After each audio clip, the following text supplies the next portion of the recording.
మీలో అందరికీ చాలా వరకు డౌట్ ఉండిద్ది అనమాట. కూల్ వాటర్ తాగాల, నార్మల్ వాటర్ తాగాల, అసలు కోల్డ్ వాటర్ తాగాల, వర్కౌట్ అప్పుడు వాటర్ తాగాల వద్దా అని. సో నేను ఇవాళ ఆ డౌట్ మీకు చెప్పాను అనమాట. So welcome to day 23 of winter arc. ఇది మన డే 23 అనమాట. సో ఇవాళ మనం మార్నింగ్ వర్కౌట్ వెళ్ళాలి, ఈవినింగ్ వెళ్ళాం. పొద్దున్నే లేచి ఓట్స్ తీసుకొని మిడ్ డే మీల్ కూడా తీసుకొని ప్రీ వర్కౌట్ స్టార్ట్ చేసాం. So coming to the point, నువ్వు వర్కౌట్ చేసే టైంలో మజిల్ అనేది నీకు స్వెట్ వస్తుంది అనమాట. నీ బాడీ అంతా స్వెట్ అయిపోయి నీ లోపడున్న వాటర్ అనేది స్వెట్ ద్వారా బయటకు వెళ్ళిపోతుంది.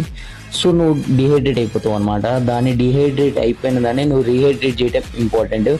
సో నేను ఏం చెప్తున్నా అంటే, నువ్వు రీహైడ్రేట్ చేయడం ఇంపార్టెంట్, వాటర్ ఇంటేక్ చేయడం ఇంపార్టెంట్. కానీ నువ్వు కోల్డ్ వాటరా, హాట్ వాటరా, ఏ వాటర్ అన్నది మ్యాటరే కాదనమాట బాడీకి అసలు. సో అది స్టే హైడ్రేటెడ్ లేకపోతే నీకు క్రాంప్స్ అవుతాయి అనమాట. సో ఇంకా అది నేను చెప్పాలనుకుంది. సో ఇదంతా మనం చేసిన వర్కౌట్ అనమాట.